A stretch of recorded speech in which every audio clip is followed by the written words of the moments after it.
When you know that you are queer, but your favorite drink is beer, that's gayish. You can bottom without stopping, but you can't stand going shopping, that's gayish. Oh, gayish, you're probably gayish. Well, life's just too short for narrow stereotypes, so it's gayish. We're also gayish. It's Gayish with Mike and Kyle. Hello, everyone in the podcast universe. This is Gayish. The podcast where if God is a BJ, life is a man whore. You get once you've given, then you can use it. I'm Mike Johnson. I'm Kyle. Pink gets. And we're here to bridge the gap between sexuality and actuality. And Kyle, What? what was that? My pink don't stink. Okay, great. I don't know. That was my rendition of God is a BJ. Okay, all right. Sounds good. You'd think God gave us the gift of BJs. That's true. It's not even one of the commandments. Right? It should have been, though. That's blasphemous. That's semen blasphemous. I don't know. Never mind. Ignore me. Oh, for God. the next hour and a half. Today, we're, as voted on by our gap bridgers, we're going to talk about laundry. Usually I blame whatever we have to talk about on them. This time it was not your fault. This was our bad. Our bad. This was, usually, okay. Okay.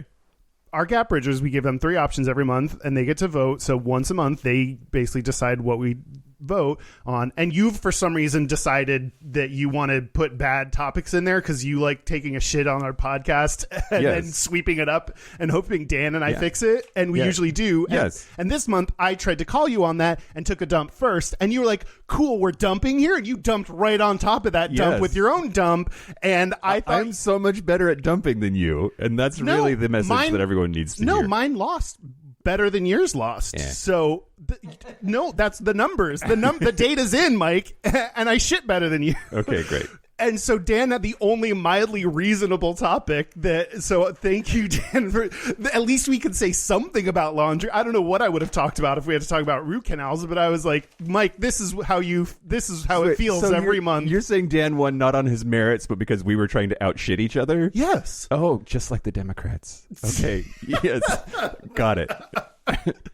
I'm just saying I thought I could change you, and I could, and my bad topic just made you pick another bad topic. I almost before Dan picked a topic was just like, we need to call a mulligan and do a redo, and everyone actively try for a second. Dan, why laundry? Well, I had to pick something that was at least moderately as shitty as the 2 things that you guys picked. Okay. And so I was trying to think of random things that that I could still do something for Patreon about. I was actually hoping big box stores won because I just want to talk about and maybe have an excuse to have sex in big box store bathrooms. Oh. I don't like this weird dynamic you and Mike have created of like, oh, we're talking about this thing. I have to like go fuck in it or like go blow someone in it or like you could just do that. You don't need a podcast. Oh, well, thank you. No problem. Yeah. So my washing machine, it won't drain. It's been like this for like a month because I've been traveling and I haven't been able to like get someone to my house to fix it. So I've been doing my laundry at a laundromat. So I was sitting at the laundromat realizing I was a day behind on posting the poll and I was like, laundry it is. Mm-hmm. Mm-hmm. Yeah. Spell poll. Okay. Cool. But first, I have a few things. you have corrections, you said. Before that, Okay. Feedback then. and no. 100 words? Do you want to keep guessing, or this is a fun game where you guess what I'm about to talk about? No, keep going. Let's see if you get it. It's big box stores. Great. Okay. No. Happy birthday to you. Oh. It's presently your birthday. Right this second. This moment, and happy birthday to Dan. It was Dan's birthday a couple days ago. Yeah. Well, What? No bow bow bow bow for yourself. If we can't bow bow bow bow ourselves, how can we bow bow bow other people? It's RuPaul said it. I'm just so exhausted now. Okay. It's been days and days of birthdays celebrating. My whole is tired. Yeah, we're exercising your mouth for the first time. It is Trans Day of Remembrance on the 20th. So I'm glad you said something because I forgot. Well, to be fair, it's Dan wrote it in our calendar, so it's like I didn't so much remember as read the thing that was on the sheet that Dan wrote down. Thanks, Dan. But yeah, it's a serious, solemn occasion. To remember all the people, the trans people whose lives have been lost this year, particularly, is a very bad. It keeps getting worse and worse. This year, like last year and the year before, is now the worst year in history for at least the deaths that we know of trans people, particularly Black trans women. Trans people of color are disproportionately affected by that. Jen Polzak, I don't know her name, said something like the White House acknowledges this and wants to work to fix it. Jen Psaki? Yeah. Is that her last name? Yeah. I thought it started with a P. There's silent P's in our language, Kyle. Oh, God, man. This guy silent P'd on me the other day. He was a redhead too. No, that's not true. Okay. Trans people are dying. Sorry.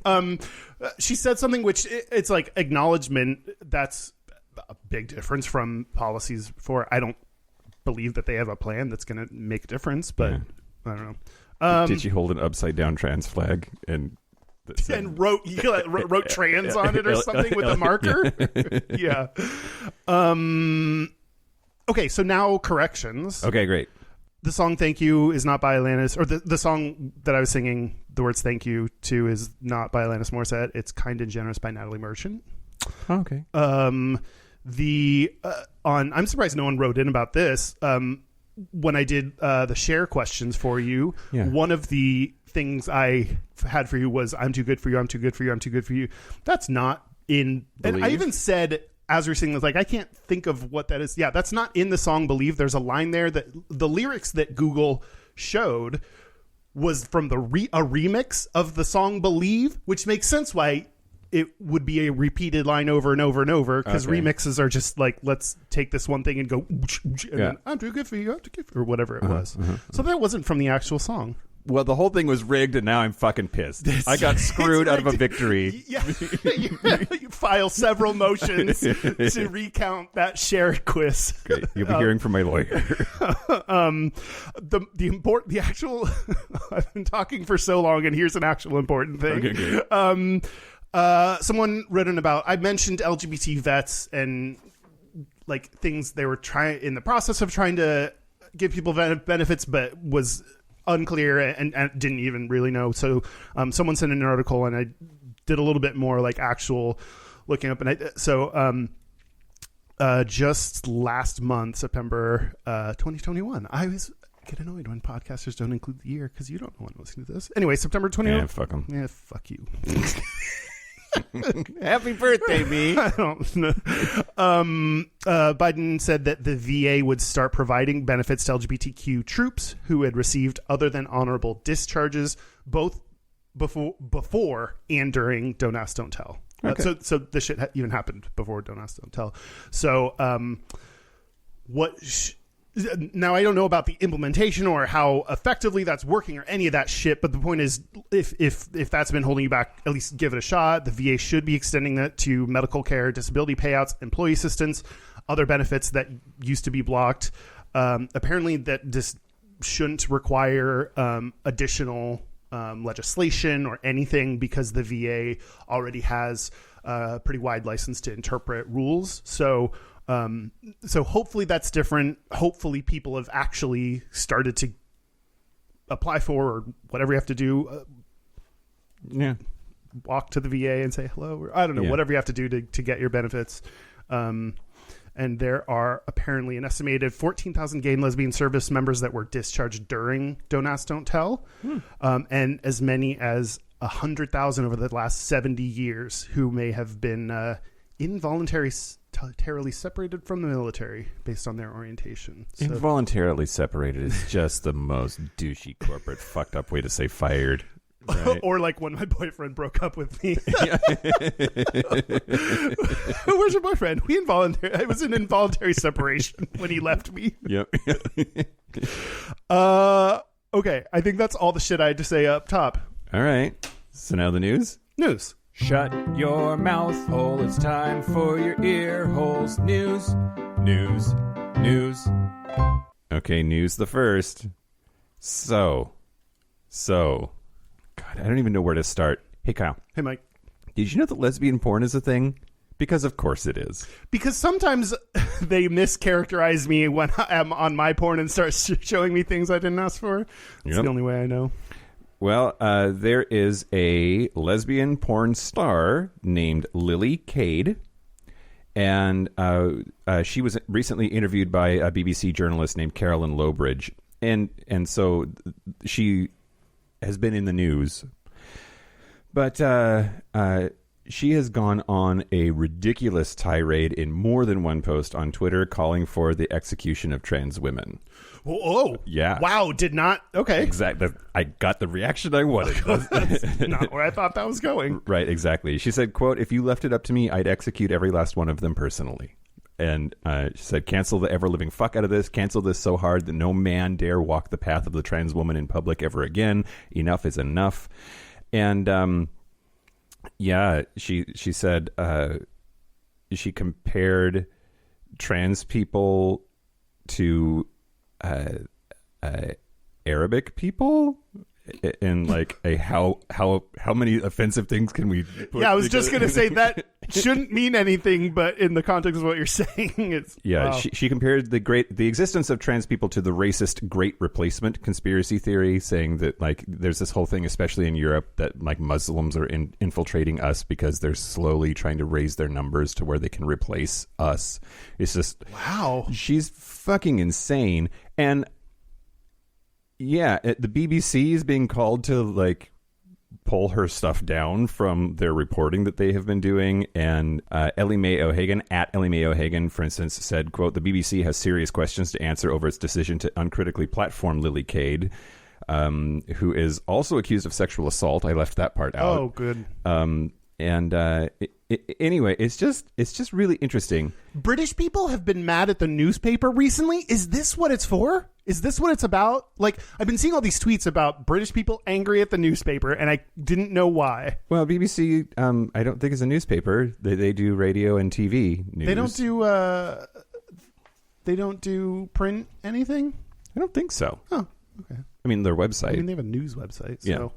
But I do know, unlike the United States, where apparently you can say whatever the fuck you want and nobody cares, or there are no consequences, the BBC is at least partially run by the government, right? Like it's a public institution and is highly regulated as such. And like if you piss off the people, there are real consequences to like not actually reporting the news or like being socially irresponsible.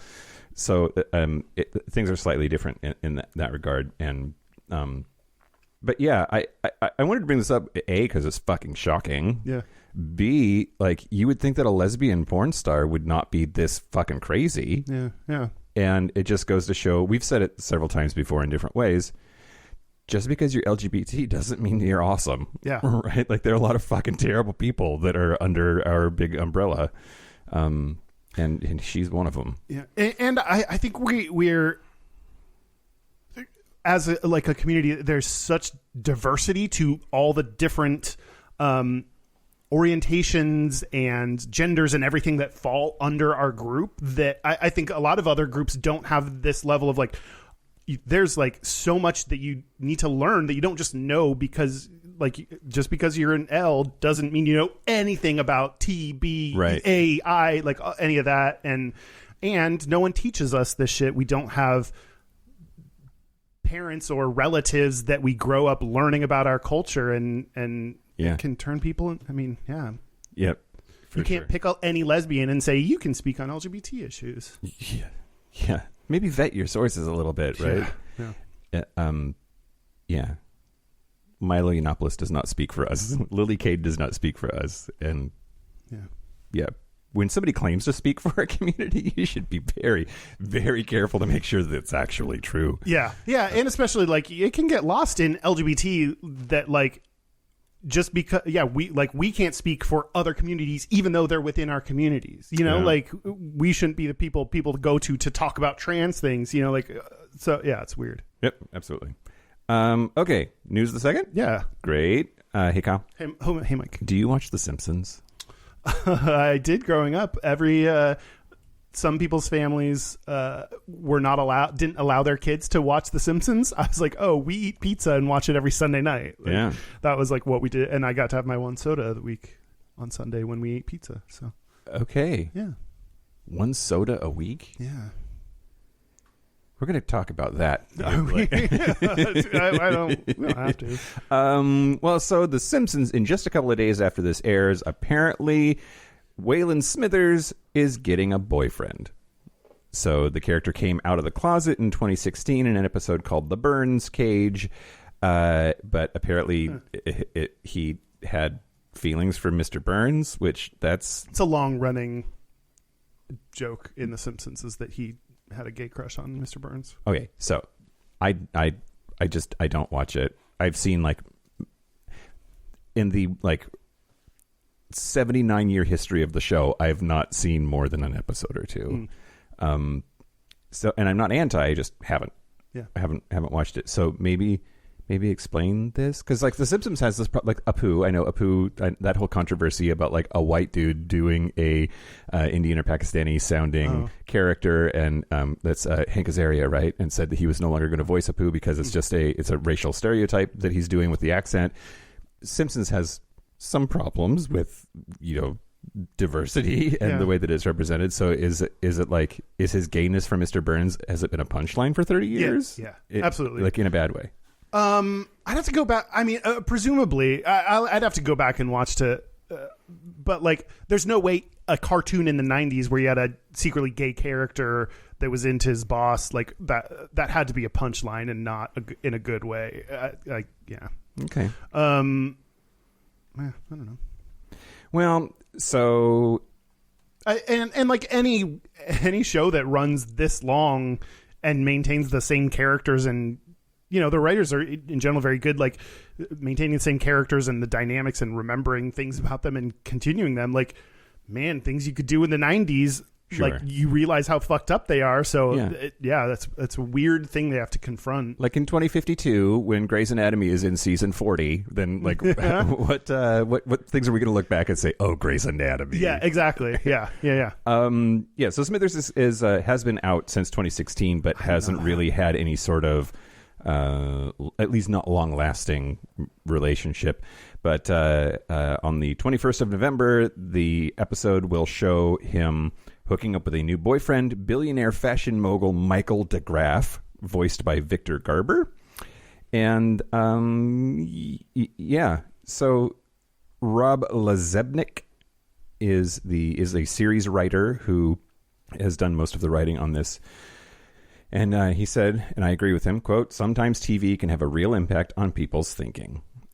He said it was important to him to put gay romance at the front and center of the episode, as so often LGBT plus romantic storylines are, quote, subplot or alluded to or show in some kind of montage or as a punchline. And what I think I was really excited about with this episode, we get to see, without spoiling too much, the beginning, middle, and who knows how it ends of a gay relationship, of really getting into the nitty-gritty of how gay people gate, how they meet, what it's like. How they gate? That's what it says. It might be a typo. Is it spelled G-A-Y? G-A-T-E. G-A-Y-T-E. Is the correct spelling, sir? Yeah, anyway, so yeah, Simpsons has like a full-on gay relationship. So welcome to the 2000s, Simpsons. Yeah, you did it. News the last? Yeah. Hey, Kyle. Hey, Mike. My birthday present to you for my birthday. I love this. We can talk about Britney now. Yeah. So I posted Stronger to my Facebook, and I posted a GIF that I created of a point in the Stronger video where she like raises her arms and like the water's falling. Yep. I try really hard to keep our news queer, and this really isn't a queer story, except that gays fucking love her, right? Yeah. But after nearly 14 years, Britney Spears has been released from her conservatorship. The Free Britney movement can now stop. Yeah, in 2008, an LA court deemed that she was unable to care for herself and put her into a conservatorship famously run by her father, Jamie, who is a fuckface asshole dickbag. But now she's free. A judge ruled on Friday, the 12th of November, that it has deeply restricted her life and finances and should be terminated immediately. And gay Twitter lost their fucking minds. Have you been following this whole thing? Are you like, is this like, is this what the episode should be about this week for you? Okay, no, I really like her music, and there was a time in my life in college where I paid attention to like this kind of celebrity news and stuff, and I don't anymore. So there are some people who I think very considerately like, oh, I know you like this artist, something like, did you see this news story? Like, no, I didn't, and I like her music, and that's why I listen to it. So I've just heard about this and seen it in the courts. In the courts, I've not been to the court about this. I don't know why I said that, but I've seen this and seen the stories happening just because they're so prominent that I like. I see it. But I'm really glad that this brought. I didn't know that much about conservatorships. And this kind of abuse that can happen and the difficulty that can arise from,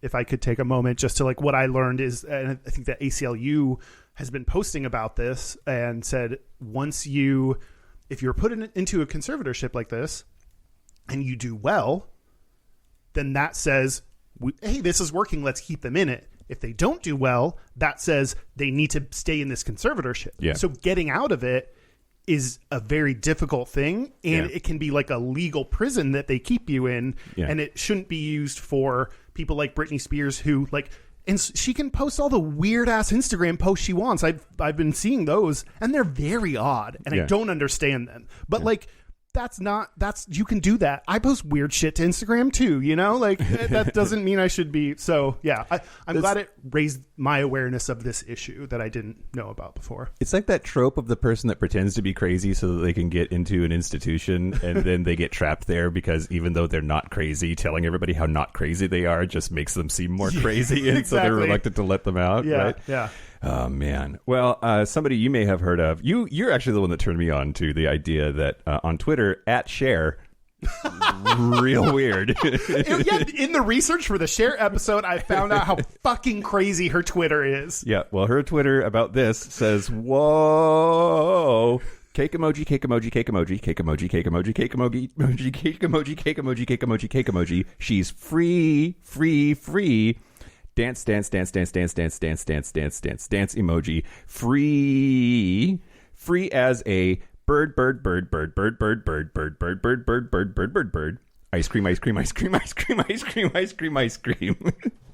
It makes no sense. I actually already saw this. Is it time for Cher to have a conservatorship? Take over her Twitter? With all we've learned, maybe your Twitter has been handed over to someone else because you can't do it. What I didn't realize that I just didn't, you telling this news story, is I thought the conservatorship was something that had happened when she was a child. That was like, oh, she's too young to handle her shit. No, it's when she had her meltdown and shaved her head. I had no idea. Yeah. So it makes a lot more sense to me why it was in place. Put in place. Yeah. I don't know the details of that and could see if someone has a public meltdown crisis issue that something legally happens, but then the fact that it has lasted this long, like from then on, I've done some shit that someone probably should have been like, hey, you can't make decisions right now. Yeah. Like, just don't. Absolutely. But it shouldn't continue on. Yeah. Yeah. But we don't have a lot of paparazzi, We need more paparazzi, Kyle. God, that's my worst. I hate seeing anyone. So if I knew that people are going to like let everyone see me when That's the news. I can't get over reading about someone writing about Cher's Twitter, like some news commentator, something being like, in an age that like rewards authenticity of communication, she's highly inauthentic in it, and people fucking love it. There's something. Laundry? No. Oh, fuck me. Okay. I'm with it today. Okay. Other people that are fucking crazy because they support us on Patreon and have tweeted cake emojis at us probably are Sean Fisher, Michael. Hey, that's your name. Lawyer. That's not your name, but not lawyer. Lawyer. Lawyer. Daniel Verdeja. I don't know if he puts that kind of spin on it like I just did. I know that bitch. You know that bitch? Yeah. Do I know that bitch? I was just gonna say something that I shouldn't reveal on the podcast. Never mind. Oh, no wonder your hole hurts. Okay. Join Patreon. No. Oh, sorry. Rob Carrier. Switch to Rob Carrier for a 20% discount on your cell service. And Eric Frizzle. Oh. Husband of Miss. Yeah, school bus driving sister. Thank you to our patrons. If you want to join, if you want to get bonus content episodes, what the fuck are you looking at, Dan? Lesbian porn. Oh. We should do an entire episode about like just I don't know, like lesbian squirting or something to make Dan like all his research has to be.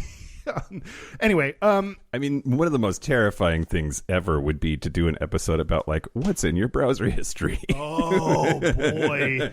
But we couldn't, you can't plan that because you can't plan to do that because then we could douche our browser history. And Right. Anyway, thank you to everyone who supports us on Patreon. You can, if you want more of us for some reason, go to patreon.com/Gayish podcast. Now you want to talk about laundry? Yes. And I believe you are first. Great. Hey, Kyle. I don't. Hey, Mike. I'm going to talk about the history of laundry. You know, sometimes you don't have to. I know. So actually, I told you this is going to be short, and I'm going to stand by that because obviously, like, laundry. Am I right? Sure. Humans have been wearing clothes for a really long time, and they get dirty, and then we have to clean them. So that's a thing. However... What segment is this so far? What the fuck are you talking? Okay. I wanted to talk to you about a very specific, I think, interesting thing. So laundry is, for whatever reason, in a lot of societies throughout human history, a highly gendered activity, primarily women taking care of the clothing. The laundering, mending, making clothes with the sewing. Like those are all very female things. However, one of the first examples of public laundry services was in ancient Rome, and all of the laundry workers in ancient Rome were men. So it flips that script on its side. Well, because they were finally paying someone to do something, so like that couldn't be men, or that couldn't be women. You might be onto something about that, actually. So the laundrymen in in Rome were called fulo, or a fuller, and that word meant washer or scourer, and so there were these Romans generally wore woolen dresses, and they were sort of a light color, and they frequently needed it to be cleaned because they would get nasty, and so they had these tubs or vats set up in these laundry areas, and then they would have dudes like crush the laundry in these vats of chemicals, like just like grapes, but like to get the shit out of them. And they did use soap, although that's not necessarily as widespread as they probably wished it were. They use a bunch of different kinds of chemicals to clean up, and they also had like laws about making sure that the right garments got back to the right people, and the process for doing laundry, and it really. Yeah. Anyway, I thought it was really interesting that, like, of course, we've been doing laundry forever, but that at least in ancient Rome for this period, several hundred-year period, it was dude work. That is weird. Unexpected. Yeah. Great. Okay. I told you it was going to be quick. It was. I'm going to tell you more about doing laundry, but modern day laundry, and specifically, how do you do laundry? after sex. So this is a segment suggested by fucking Dan on how to clean up sex stains. I don't know if that was if that's what you exactly said, but Yes, I need this information okay. badly. Okay, great. This is an article from 2018 by Gigi Engel. She's I think, sex educator. Gigi or Gigi. Probably Gigi. Gigi, maybe a little both. 7 tips for cleaning up after sex gets messy on self.com. A couple tips just if you are able to and can plan and help prevent some of these things like anal or sex on your period, where you anticipate it could very well get messy. Using old sheets, putting down a towel, or having a mattress protector. I should have a mattress protector. I don't take care of things just in general in my life at all. So yeah, but yeah, I always worry about aren't you just basically putting a giant condom on your mattress and then safe sex is really putting a condom on your mattress. That's the safest sex you could have. But then can't you? I would imagine you can tell it's there, that it's like a plasticky, doesn't feel so great even with a sheet over it. I picture it being like grandma's house where the sofa's under a plastic covering. Oh, where everybody makes fart sounds because of the plastic that they're sitting on? Yeah. Yes, Dan. Neither of you use mattress pads? You just have a mattress and then you put your fitted sheet right on it? Yeah. Oh my god. So what you guys are describing is a mattress pad for someone that wets the bed and is plasticky and weird and makes a crinkly sound. Yeah. There are mattress pads that are just cloth and cushioning and lovely, and it just creates an extra barrier. Oh, like a mattress topper? Or even more than that? It said mattress protector. I don't think that's that's different than a pad though, right? I don't know. You did the research.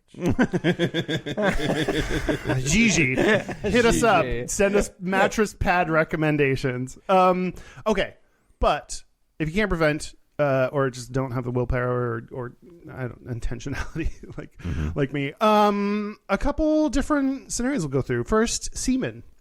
Yeah. If you have sex with semen, make sure you wash everything after because they're dirty. Semen. A semen stain is a protein stain. That might mean something to people. I don't differentiate between different stains in my life. So but how you would treat a protein stain. So that's the most difficult part of a semen stain to get out. Yeah. You're not some kind of You need some kind of detergent or something. Well, they said it was hard to find things that were not just all affiliate links. So I was trying this one was decent at it. But they did suggest either buy this spray bottle of shit for $9.99. Yeah, here's a picture, and it links over to Amazon, and it's well, yeah. Did you, the executive of Clorox, have a unbiased view of how to clean? I don't. Anyway, one of the suggestions was either hydrogen peroxide or Clorox urine remover. Interesting. Yeah. So first, blot up as much as possible, then spray the stain. Then it said stain, and then parentheses S. Depends on how much semen. Yeah, sure. Wait 3 minutes, then blot up with a damp cloth. Bleach. Don't use bleach because that can set a protein stain like semen into the sheets. So don't use bleach. Okay. Is that why cum kind of smells like bleach? Some people say that cum smells like bleach. You're doing a Trump where people say, yeah, it wasn't me, but some people say. Who says? I don't. Okay. My cum is the best. It's the best cum of everyone. People love my cum. For your sheets, if they're column or polyblend, vaginal fluid, semen, pretty easy to remove from those. Use as hot of water as you can when you clean it. For satin or silk, apparently you should use cool water to rinse stains first and then hand wash.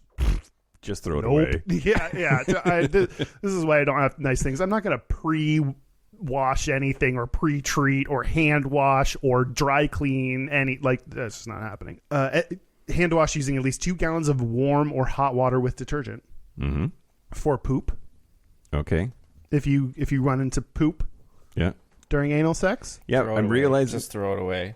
Then I'm realizing that poop.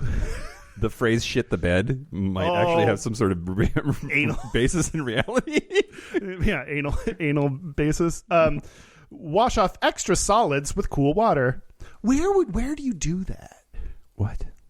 Which of your various places that receive water in your home, where would you wash off the solids in cool water?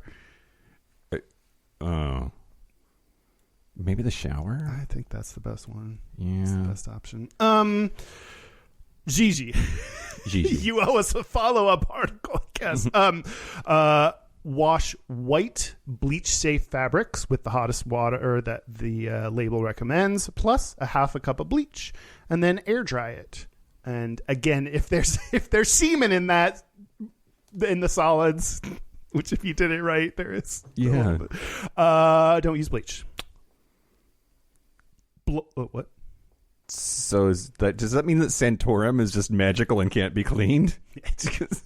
It does kind of contradict each other. Oh, no, I was going to say Santorum kind of gets everywhere. Okay. It's hard to get rid of, like bed bugs. Blood. Okay. Rinse the blood stain with cold water. Yeah. Add stain remover. Let it sit for 10 minutes, then rinse in cool water again. Do that one more time, and then wash in warm water. Okay. For That's way too many steps. Right. I'm not doing, just so you know, I'm not doing any of this. I want my semen stains to set. Yeah, I think of them as trophies, really. Yeah, exactly. For blood on the walls. Yeah. Okay. You don't know what I'm into, Kyle. I do. Oh, I do. And you wouldn't. Okay. Use a Mr. Clean Magic Eraser. That's something I don't mind if they affiliate link to that, because that's a solid product right there. Yeah. Mr. Clean. Yeah. Cleans up all your sex mistakes. Magic erasers are magic. It probably is going to be like asbestos. Like we learn like, oh, this was made of horribleness. Like, and we won't care. Lastly, your mattress, which you and I, because we don't have any kind of little mattress bump it, use a damp cloth dipped in enzyme detergent. Okay. Is that not just code for more semen? What's enzyme detergent? I think there's a couple of kinds of detergent, and some of them are chemical, and some of them are enzymatic. And enzymatic, there's like little enzymes that eat shit in there, like the bubbles in the commercial. Like yogurt, like probiotics in yogurt. Yes. Okay, or like Pac-Man. Dan is detergent? dying inside. Or you can make a do-yourself stain removal paste by combining cold water, dish detergent, baking soda. You're British all of a sudden. How did that happen? And hydrogen peroxide.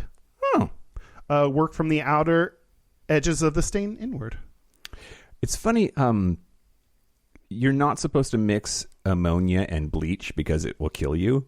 And that like little home chemistry experiment knowledge has been like that I learned as a kid, or my grandparents put the fear of God in me not to do that. I'm now afraid to mix just like basic shit together because I'm afraid I'm going to like die of some sort of like weird lung disease that I caused myself by like being uncareful. Stupid. I don't like do things I'm like really bad at doing things like, oh, I'll have hydrogen peroxide sitting around at home and use that to mix with the, I don't like do that kind of like, if it takes mixing or extra steps, I don't like really do it. So then when I finally get the energy to like do any kind of home project or something that adults commonly do every day, like sometimes I'm like, oh shit, is this gonna kill me? Am I gonna die? Yeah. I just don't know the things to like, I don't know the things to look out for as an adult yet. So I don't think about like, oh, can I mix these two chemicals? Like I just don't even think about it. I've got to say, Kyle, of all of the ways that I imagine your death,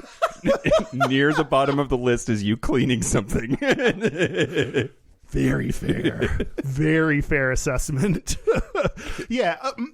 Kyle's tips for cleaning after sex. If you decide to, put it in the dish. Nope. Sure. Put it in the dishwasher. Put your sheets in the dishwasher. Or just spray the Febreze kind of cleaner. Just spray it everywhere. Yeah. Yes. Just spray it on everything everywhere. Yep. And maybe wash your dog. You don't know where he was during your sex. Yeah. Or what he got on him. Yeah. I mean, there is a non-zero number of dogs that have been jizzed on in the world. Like, And some not intentionally. right. Accidental jizz accidents and dogs. You could probably get a PhD Next on week's that. episode.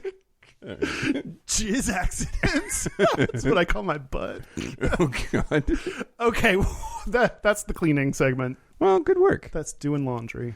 Yes, Dan. Can I add one that I just found? Yeah. Sure. So silicone lube is notoriously bad at staining. I was just in Palm Springs, and at check-in at the nude resort, the gay men's nude resort, or clothing optional resort, I should say, they told you straight up, if you use silicone lube on our sheets and there is a stain, you will owe us $65 for a new set of sheets. Well, yeah. That's just in the contract from the opening. Yeah. And apparently there's a product called Soil Love, all one word, SOILOVE, that has been specifically tested to remove silicone lube stains. So. Wow. Because silicone is hydrophobic, right? Like, that's why you can use silicone lube to fuck underwater, and it works because water, Wow, really? Yeah. Yeah, it's basically a grease stain you're dealing with. Yeah. So, yeah. Great. Yeah. Soy Love. TM. Is it my turn? Is that why you're looking at me like this? Okay. So, you knew it was coming. I don't always, but this time I did. We're going to talk about the opposite of laundry. Laundry before you clean it. So, as I'm sure a lot of our listeners are aware, there is an entire market on the internet of dirty laundry that you can buy. And dirty laundry you can buy. People do it. So usually, we're going to talk about dirty jock straps and underwear and Soil Love is a better name for the site that sells used clothing. Absolutely. Damn it, Soil Love. You ruined it for all of us. Yeah, soillove.com. This is a phenomenon that I had seen a number of times before, but usually on social media or on cam sites like Chatterbait or OnlyFans or whatever. And Chatterbait? Yeah. Sure. They're selling there'll be a cam star on Chatterbait, but then in their bio it'll be if you want to buy my dirty underwear, DM me or go to this link or whatever, and I'll mail it to you. Or some will have in their list of things you can tip for, it'll be 12,000 credits. I'll send you my dirty socks or whatever. And that makes sense. If you're already going to be jerking off on camera for people, offer killing two birds with one load. I might as well now sell this jockstrap because I'm already jerking off into it. That makes sense. Absolutely. Yeah. Load of laundry indeed. Work harder, not smarter. No, work hard and smart, not harder. Hard. Yes. Erections. Penis. What? The hardest. So last night... Work hard, not harder. Great. Coming to our merch store soon, I'm sure. No, so last night we had a birthday party thing here. And for you. For me. Yay. And then afterwards, we were sitting around chatting, and this idea of selling your dirty, nasty stuff, one of our friends seems to want to do that. So we were looking up ways to get into that marketplace. Yeah. And we as a group came across Snoozled.com. SNOOZLED.com.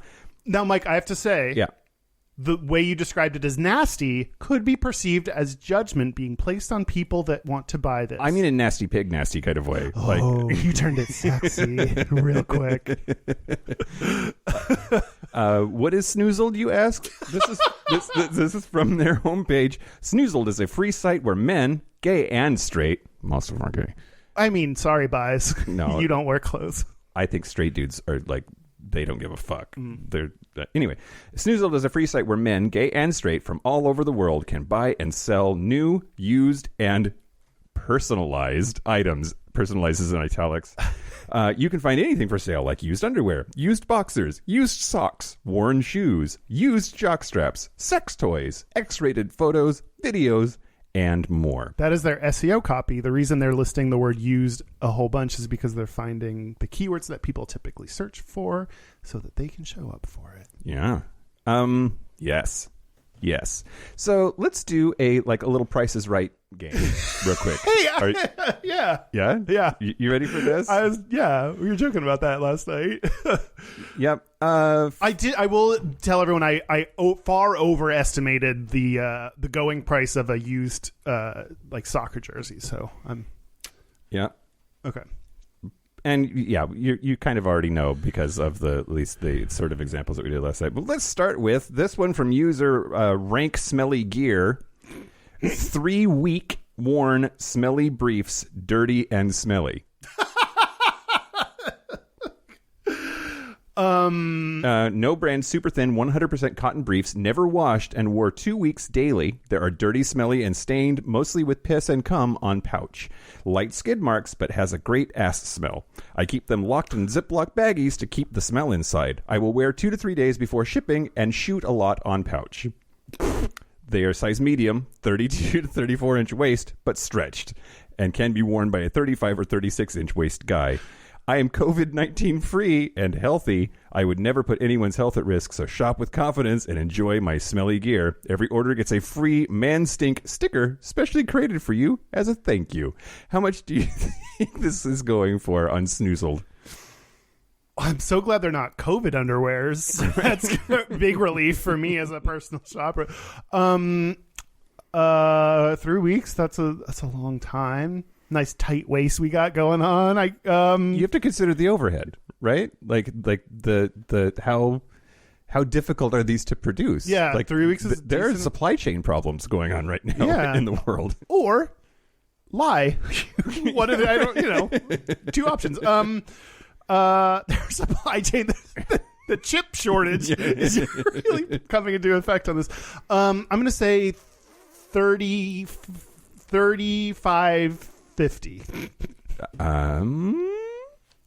Well, since you're the only contestant, you are the closest without going over. Yeah! So, point for Kyle. It's $50. Oh, okay. Going That's for. yeah. More than I thought. Let's do just a couple more. These are from user Briefline D. They are 2 exist briefs. Size small. Underwear Fabric for holds sluts. scent well. Can wear a few more times and come in them if you'd like. Free shipping in the lower 48. What do you think those will go for? These are sexier underwear. It's also important, I think, that a lot of this is about the picture, right? It's not just the description. It's not like the classified ads in the newspaper. Like clearly, this very fit, furry torsoed man. Yeah. Is part of the fantasy and part of what is being bought, right? So these ones seem sexier. There's less of a description given in it. So the other one was 40. I'm gonna go. These are less expensive because I don't think he described it or detailed it as well, and go $40. Bump bump bump bump. These are $20. $20. Wow, much less for these. That's surprising. Yep. Also, okay, on the last one, can be worn. I didn't know people bought these to wear them.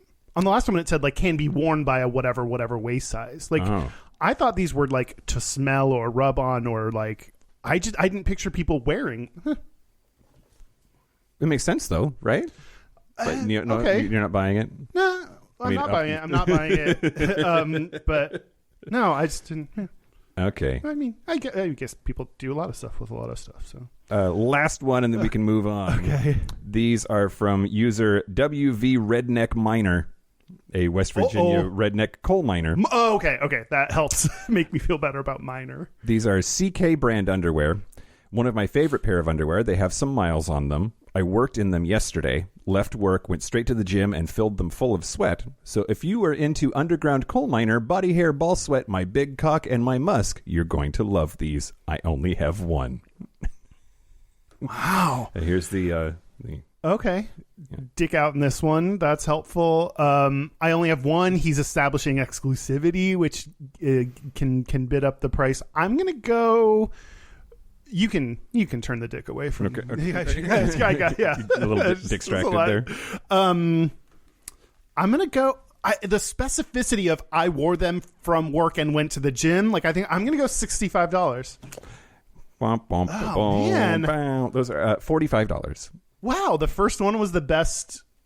Yeah, wow. Although I think the most work went into that craftsmanship for the first ones. He did describe 2 weeks, which other people did not describe that level of, and like talked about putting them in baggies to preserve the smell. Like, yeah, that's true. Okay.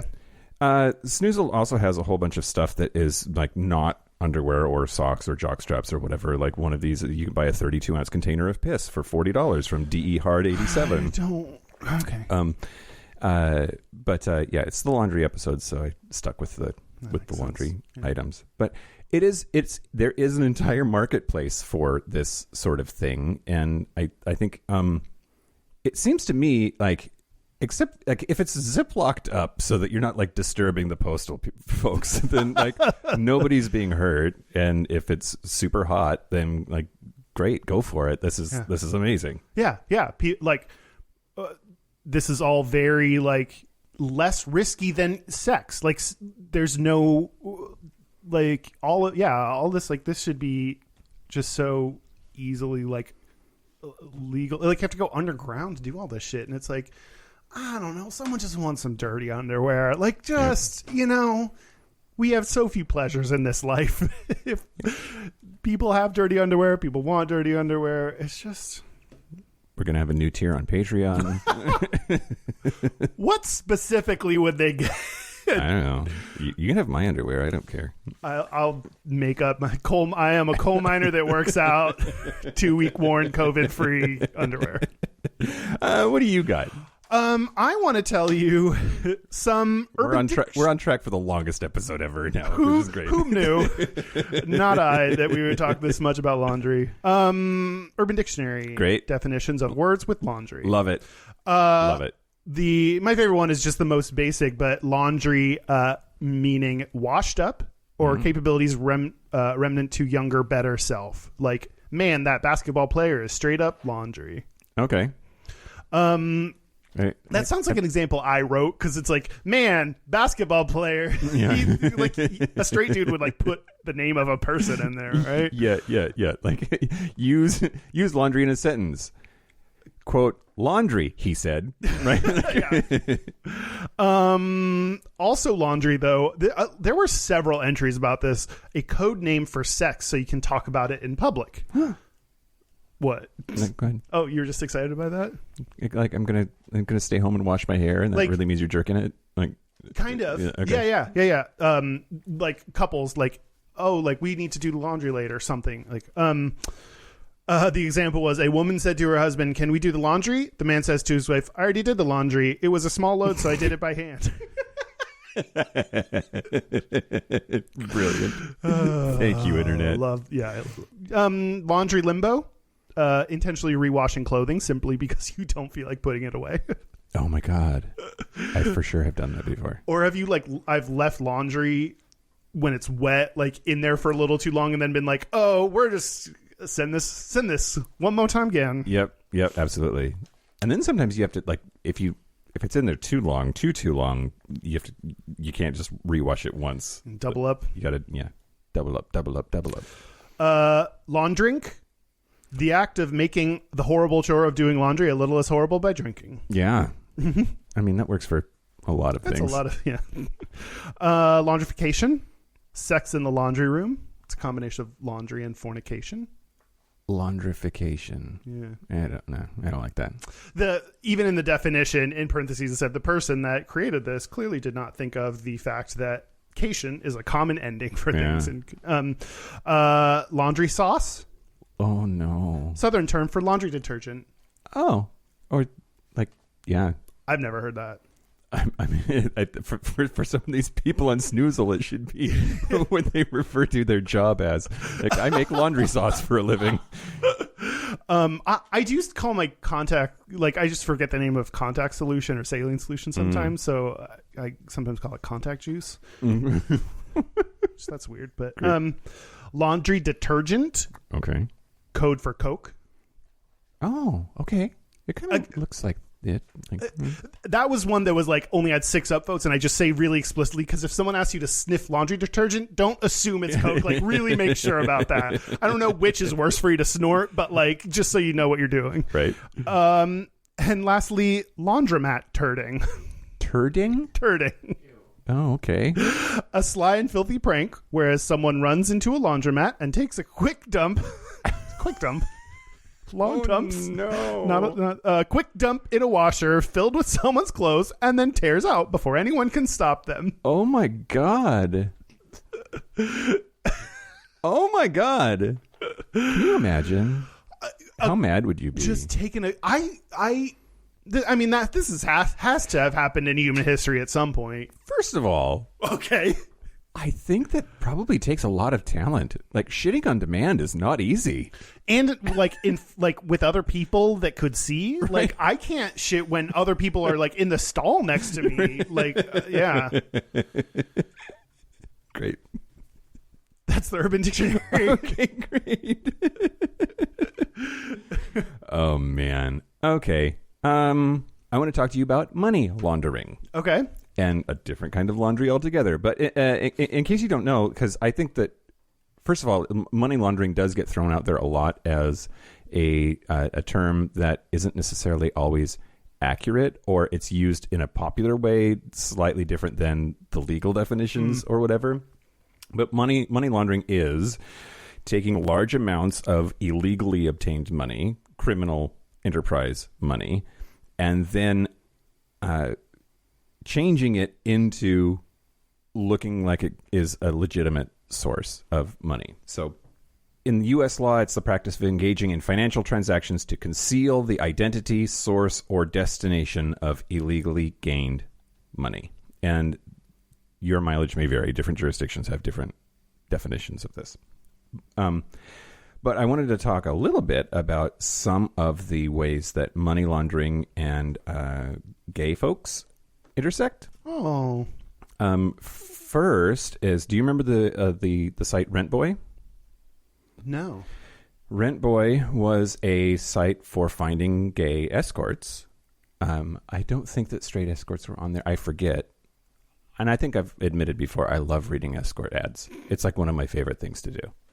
For sexual reasons, or just like, I mean, sometimes I'm just bored. Yeah, it's like To Kill a Mockingbird or rent ads. Yeah, but like, there's something titillating and exciting about like, this person is super hot and they're putting their super hot pictures up on there, and that makes the fantasy of being with them more compelling when jerking off, because like, I could cough up the dough and actually be with this person. I don't know. Yeah. Something about that works for me. But Jeffrey Herant, who was the CEO and was ultimately indicted, but he was charged with promoting prostitution, but more importantly, money laundering. Money laundering was part of the downfall of Rent Boy. Anyway, so yeah, there's that. There's also... has been used by, there are lots of examples of this, but the one that I will talk about is the country of Uganda has gone after LGBTQ advocates under the guise of investigating them for money laundering. So they specifically use money laundering as the reason to stop these organizations' activities inside the country and go after them. To prevent them from doing what they're there to do, which is advocate for the rights of LGBT people. Is it purely fabricated charges, or is it like, we have made this thing illegal and now we're investigating this illegal thing? Like, we've made gay illegal, so now we can investigate it because it's illegal technically. It's not necessarily fabricated. There's plausible deniability. In most of the cases that I'm familiar with that I was reading about this afternoon, it is that organizations that are nonprofits often get large donations from people and other organizations to fund their activities. Then that money gets spent on whatever it is that the nonprofit does. Those sources may be illegally obtained funds, and therefore potential money laundering is taking place by laundering it through this LGBT organization.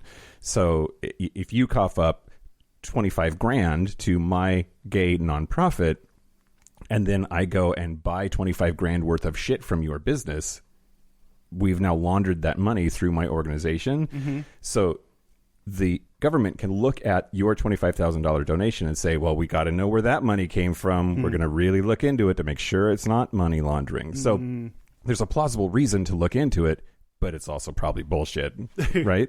Yeah. Like, so could any straight organization. Like, that, nothing you said seems specific to gay organizations. Just any nonprofit could have someone giving them money that is laundering. Yeah, absolutely. And it's just interesting that you look at a place like Uganda, which is a horrible environment for gay people, and it's like any tool that you give them to hinder progress of these gay organizations, they're taking it, like sketchy or not. And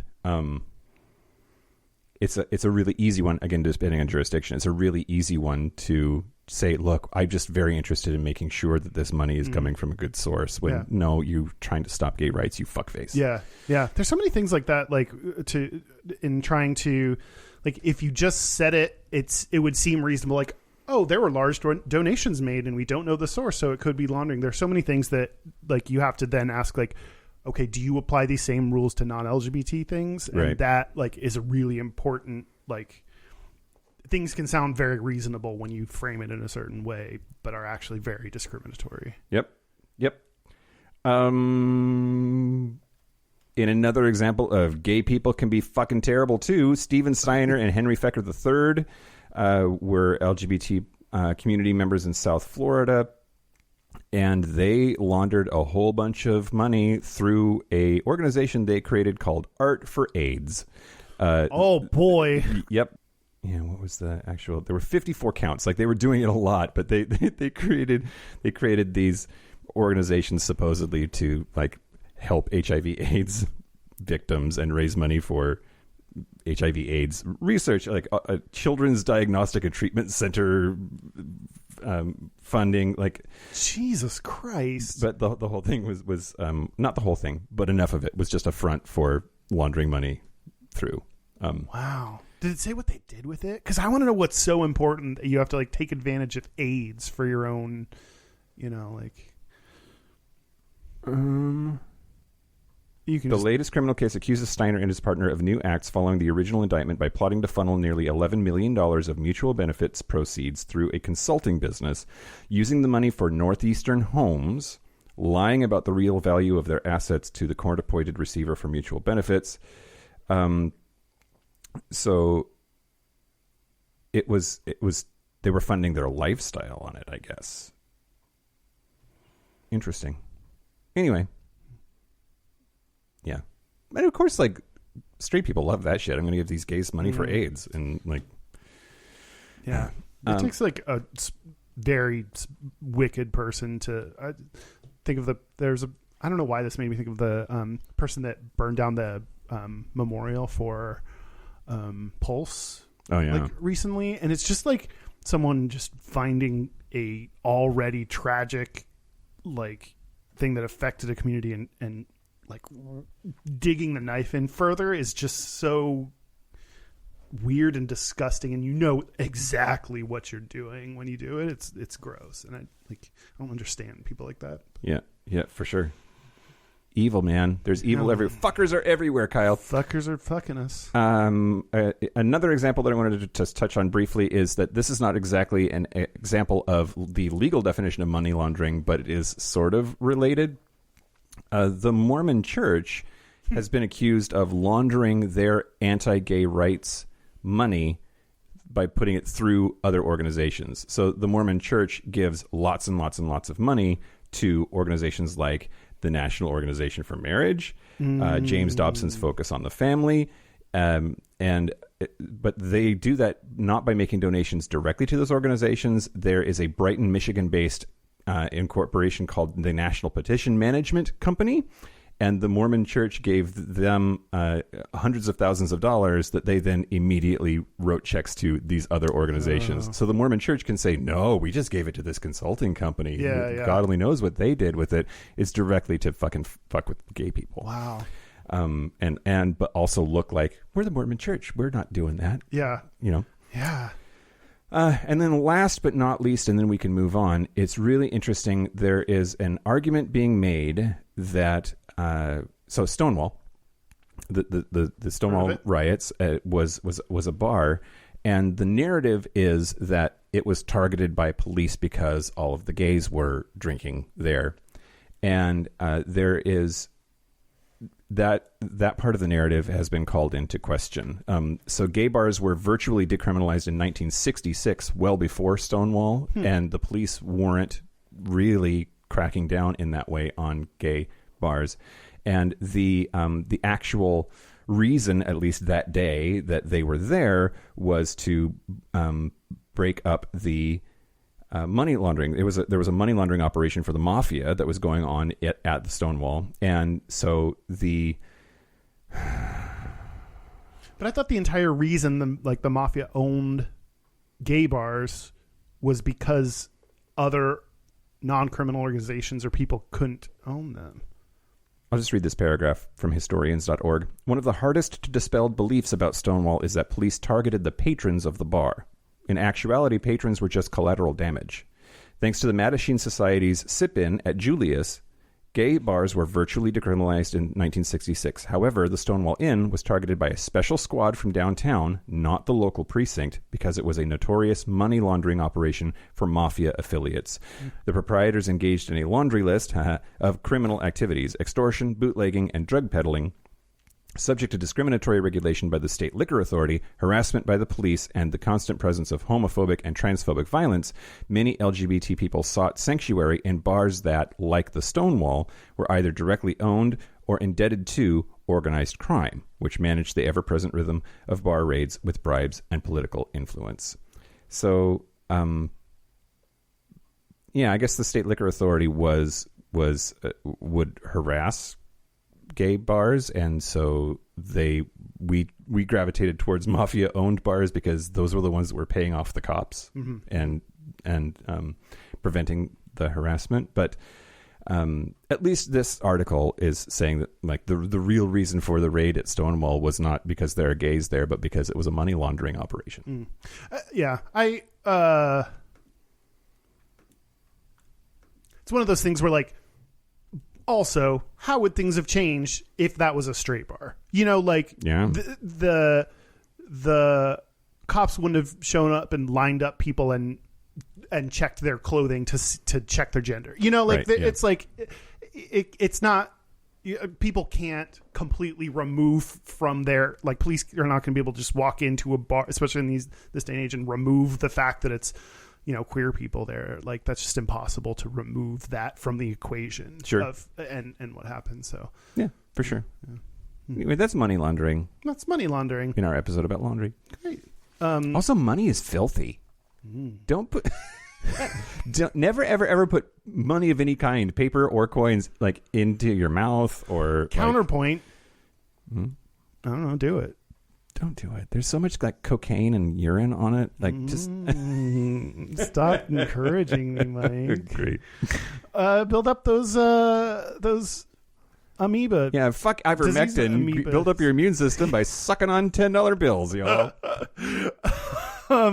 Kelly Clarkson once said, "What doesn't kill you makes you stronger." Last thing I'm going to tell you is about a research study that I found that mentions the phrase airing dirty laundry. Okay. I think I mentioned this one before, but it was a specific section of it where it talked about the ways that young gay men and their best friends talk about sex. And they often and at great length. Yes. However, there are some things they don't talk about because they don't want to air their dirty laundry. What things about sex do you think gay friends don't share? Oh, okay. For fear of airing someone's dirty laundry. maybe like STI stuff. You can just bid $1 if you want. $1. That's the best guess without going over. So, this research talked about the discussion of STIs, and I just remember the title of this, "Dude, You're a Slut," and it talked about using jokes like sometimes if someone is genuinely trying to talk about their sex life, and then someone actually calls them a slut or something derogatory like that and means it, that's, a sign like, oh, I'm not going to tell you anymore. There's sometimes when people joke about calling people names, like reclaim names, like, if I call myself a slut, like I'm cool with that, and can use jokes like that to then say like, you're such a slut, make sure you use a condom, like something that then humor makes you more receptive. At least for me. Yeah, right. The part that they didn't talk about, 24 pairs of friends were interviewed for about 2 hours, long sessions. And the most uncomfortable part that most people said they didn't talk about was the sex that occurred within their romantic relationships. Oh, that's interesting. Which Sure. I never thought about that, and now that I read it, absolutely makes sense to me, and I think it's. I feel very like, disturbing now that I think about it. Go ahead. why? I mean, what about that? Because that says something about like dehumanizing the hookup that you're not in a romantic relationship with. Like it's okay to talk about them because they're less real or less human or something. Like it was just a trick. We just fucked and then like he went away. So I'm going to talk about him because he's more of a concept than a person. But in a romantic relationship, like you interact with your friends and other people and are together, and this is a real human in your life, and you're talking anyway. I don't know. I think a part of it is like, they like a hookup.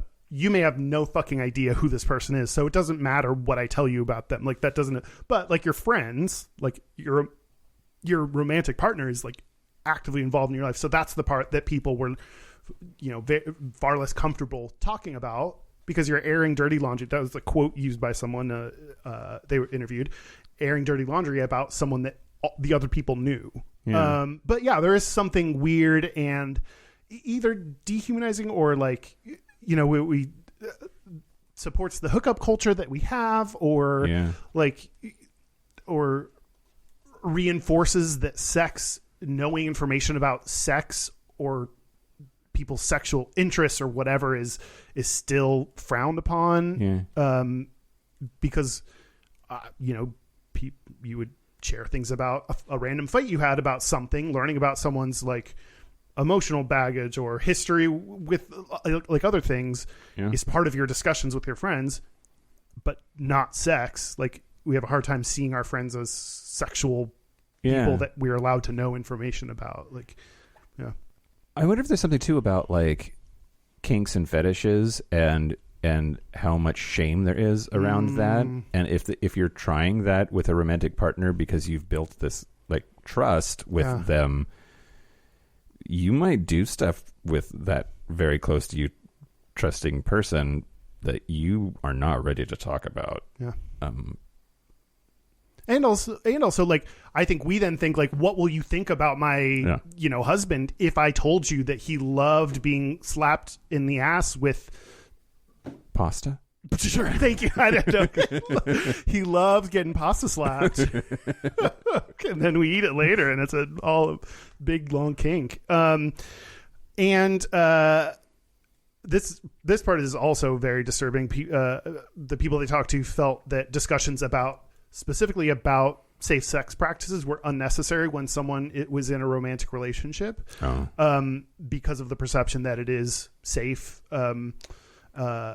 There's so many things mess up with that. Like that's the assumption that HIV is the only thing, the assumption that you're in a monogamous relationship, the assumption that, I don't know. There's just a million things wrong with making that assumption. But, people tend to assume like, oh, if two people are in a relationship and they're both HIV negative, then you don't need to talk about protection or safe sex practices. Yeah. And there's more that goes into that. But so that's from the This is one chunk that I pulled out from Dude, You're a Slut, Barriers and Facilitators of Sexual Communication Among Young Gay Men and Their Best Friends by Bryce McDavid and Matt J. Muchler. I bet they're two gay best friends. I hope I'm in my mind, they're two gay best friends who talk about sex with each other. And that's why they... I think you've referenced this study before. Yeah. I said that. Oh, I said that at the beginning. Yeah. In 2014. Yeah. Hey, Mr. Matt Muchler and whatever the other dude's name is. Bryce. David. Yeah. If you're listening and you're gay best friends, let us know. And if you're not, lie to me. Oh. Yeah, there's something about airing dirty laundry that I thought was going to be more gay. That I thought, like, I just got stuck for like 30 minutes in this trying to figure out, like, is that a gay phrase or did that come from? Because it just feels like there's something gay about that phrase that I couldn't, or maybe it's how like gay people shit talk each other, something. But I couldn't find anything gay about that, like the origins of that phrase. Yeah, when we like get ready, prepare content for the show, I often am like, what's the gangle here? I think that, but in a better phrasing. I tried to find a gangle to Shakira's first English album, Laundry Service. Oh, couldn't find it. But that was really impressive. She learned English to write that. Wow. Yeah. And I find that's exhausting. Gloria Stefan convinced her to do English album. That's crazy. Yeah, I heard her. Yeah, she's kind of gay. I mean, they're like they got some gay vibes to them, but that was all about. Yeah. So did we do it for the huge dump that we took on our Patreon voters? Dan, you now know how to clean that up. I can clean that up. I won't use the tips I've provided here, but now you at home know. So yeah, and let's try to do good top. Let's try to, when we submit topics, let's try to make them good. Okay. Mike? Yeah, I think it's just all about a good theme. That's the thing. See, I don't know why there has to be a theme every month. That's sometimes harder than coming up with a topic. Is like you're asking people to vote between like apples and oranges instead of like, apples. That's the point. Like, that's why you put two things. Like, what do you want to hear about? Why does it have to be? Anyway, might I bring your attention to the over 300 episode ideas we have sitting, waiting to be turned into episodes? Yeah. Yeah. If we want to pick good topics, we could just look through there, Mike. All right. I'll look on the break. Do you want to take a break? Let's take a break. Let's take a break. This is the part where Mike and Kyle take a break. Are we back? We're back. We're back. We're going to do Gayest. We're going to do our Gayest. But first, our website is gayishpodcast.com. Our social media, we are at Gayish Podcast on Instagram, YouTube, Facebook, Twitter. We also have Discord. Yeah. Our hotline, you can send us text messages or leave us voicemails, is 5855-GAYISH. That's 585-542-9474. Standard rates apply. Our email is gayishpodcast@gmail.com, and we've got some very sweet emails recently. Thank you for nice things. Yes. Yeah. Post it on Apple reviews, though. We don't... Post it where it matters. Yeah. And our physical mailing address is Post Office Box 19882, Seattle, Washington, 98109, which we got some mail. Ooh. I was going to mention I'm wearing underwear from Joe in Dallas. Thanks, Joe in Dallas. I wore underwear from Joe in Dallas last night. Oh. Okay. Really making the rounds with the Joe gifts. This is from Jamie Pugh. Says, read me first. Oh, the irony. You should have actually received this package before you recorded your episode on fragrances, which would have been a happy coincidence. But as luck would have it, our wonderful postal service lost the shipment for multiple weeks before eventually returning it to me for some unknown reason. Fortunately, everything is still intact, and hopefully you all enjoy. I like my packages like I like my packages still intact. Sure. Yeah. I I agree. That's fantastic. Okay, Mike, Kyle, and Dan. Over the past 18 months, the Gayish Discord server has been an amazing resource and a place to socialize, vent, share, learn, meet some amazing people, and generally keep from feeling lonely and isolated. Thank you for bringing together such a supportive community from all walks of life. Thank you. We had nothing to do with the Discord, and you're welcome. It was on Discord at one point last year during a conversation about hobbies that the topic of candles came up. We talked about smells and scents that remind us of different things that make us feel a certain way or take us to a specific place and time. From that conversation came an idea. Since candle making happens to be one of my gayest hobbies, I decided to make an attempt at developing a scent specifically tailored to what I know about each of you. If you want to play a game, try and figure out whose is whose and check your answers by looking at the bottoms. Wow. Special shout out to Dallas Check for conceptualizing the Flannel Daddy scent, which turned out to be the inspiration for this little game. Hope you guys enjoy and keep up the great work, Jamie. So there are three candles here, which we're playing the game. That's happening. It's absolutely. my birthday. Fucking deal with it. So I'm gonna try to not. Well, son of a bitch! Did you? I see it? I didn't see it. Yeah. Scramble them. Scramble them. They're all the same color. Yeah. So. I'm gonna close my eyes now. Okay, so their names are Mostly Vanilla, a Gayish limited edition. Wait, I think I already have. Flannel Daddy, okay, a Gayish limited edition, and Kinky Boots, a Gayish limited edition. Well, I have guesses, but so this is the Kinky Boots. Very mask. This is Flannel Daddy. Oh, this smells like tea and grass and. I like Flannel Daddy a lot. I don't know what else. And then Mostly Vanilla.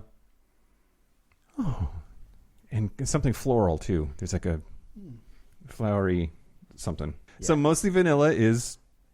Mike. Me, yes, correct. But I don't. Is this one the Mostly Vanilla? Yeah.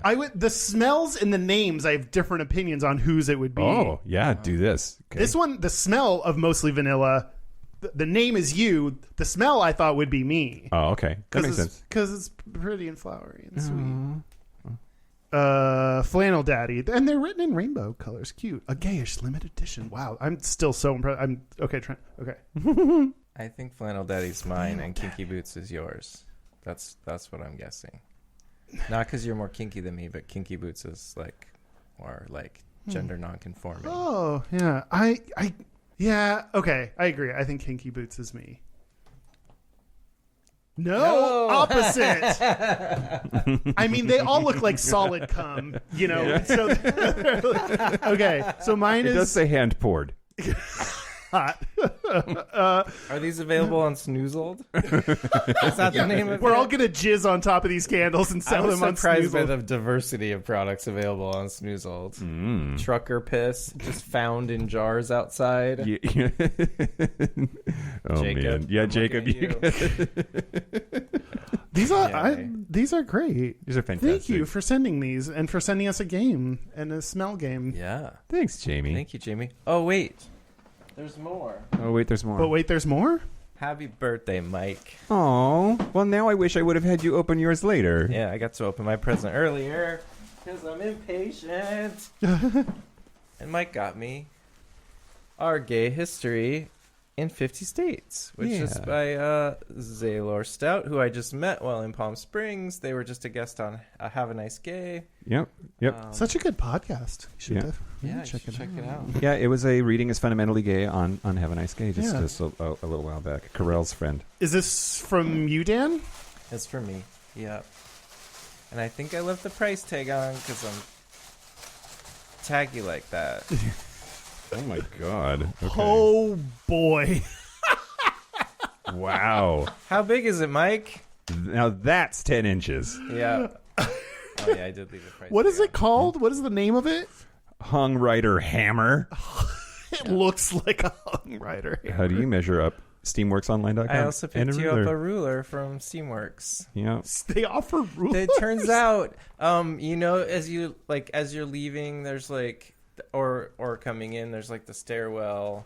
There's a weird stairwell that's like you're in the fucking Winchester Mystery House. I wouldn't know. I've never been. I'm too innocent.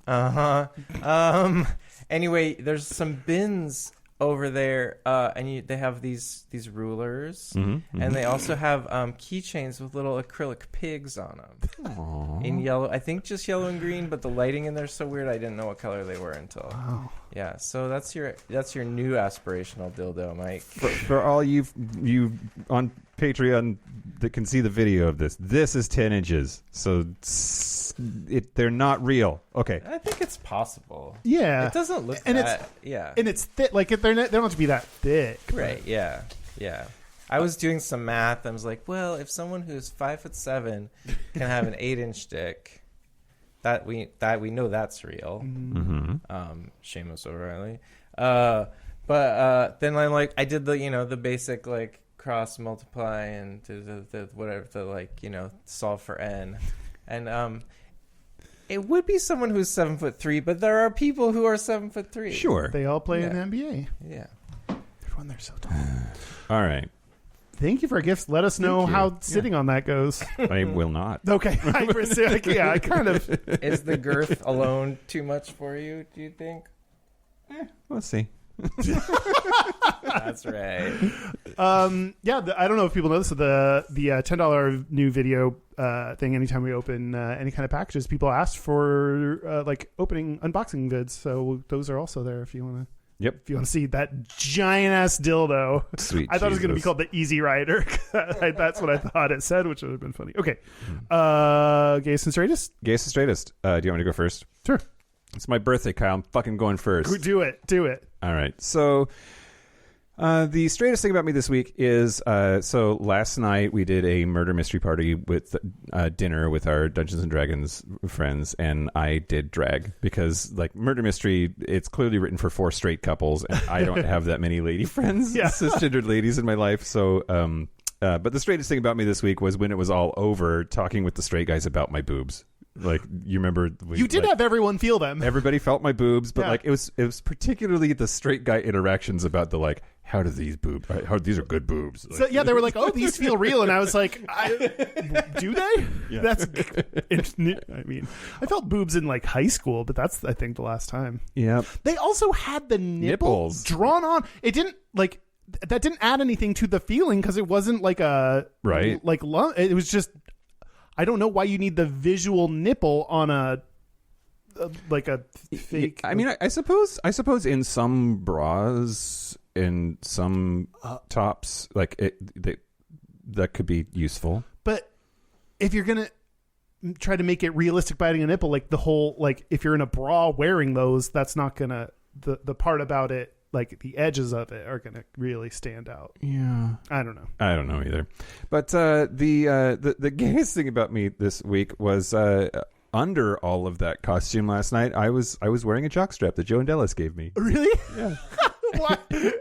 What about your drag made you think you wanted to wear a jockstrap on the bottom? Okay, well, because I was like on our D&D thread in Facebook Messenger.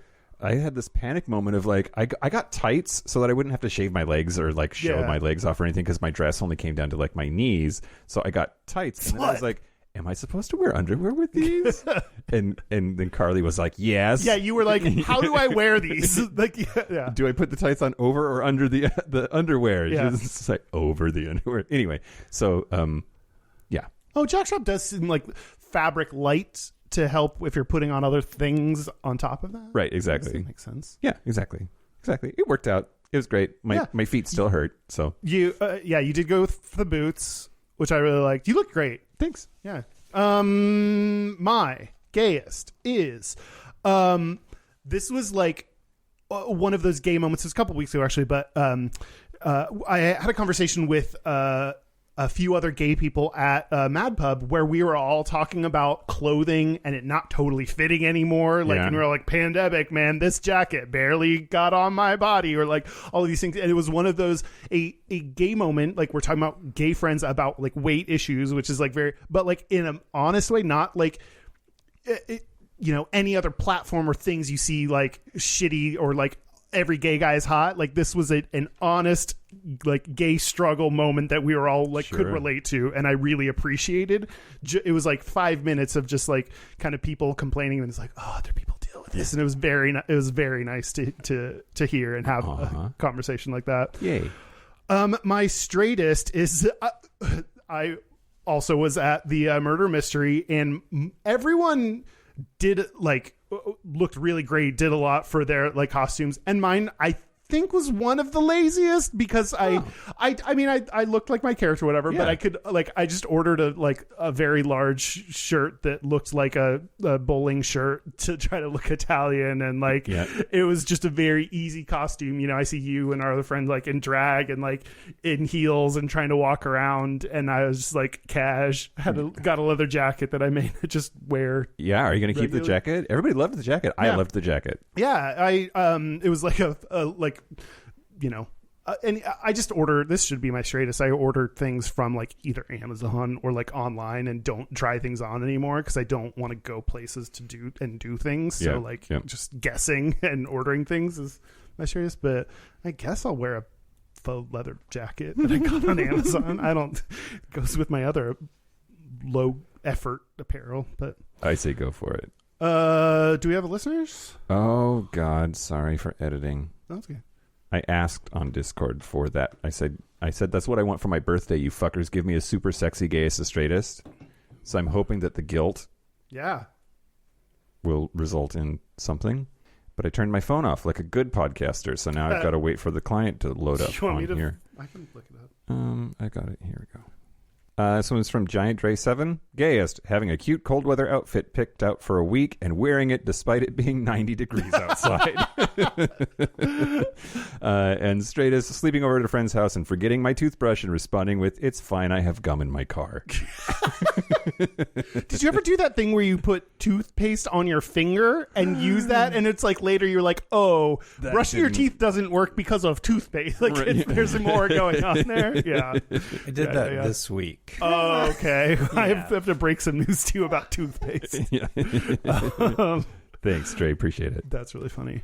Another reminder, I mentioned this on the last time. I am on December 2nd, Thursday. I am going to premiere the documentary that I worked on, the short documentary I worked on, and we're also going to have other LGBT people before the premiere to talk about their struggles with self-harm, suicide, mental health. Pangina Heals, who is a judge on RuPaul's Drag Race Thailand, is going to be one of the people, and more people will be announced. But yeah, save the date. It's going to be 6 to 8 or 9 p.m. Pacific time. So hold that date, and would love to have you all. Thursday, December 2nd at 6 p.m. Pacific. Join us. You can look for all of the information on our socials. Yeah, we'll post the event there, and it'll be all virtual, so you can be at home and whatever. So great.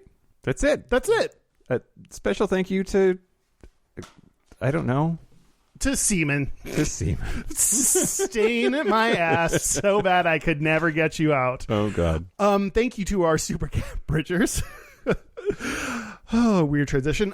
Josh Copeland, Forrest Nail, Patrick Martin, Anonymous, James Barrow, Explosive Lasagna, Christopher Farrell, Jamie Pugh, Kevin Henderson, Tipsy McStumbles, Donald Linsky, Thomas B, Dusty Sands, A.E. Coleman, Chris Cacciatorian, Jerome York, and Cian and Javi. Only one of which is laundering money through our Patreon service. Suck it, Uganda. Well, that is it. This has been Gayish from the Chris Cacciatorian Studios. I'm Mike Johnson. I completely just stopped functioning as a person. I'm Kyle Getz. Be butch, be fabulous, be you. Next time. Bye. Good. Bye. Happy birthday to me.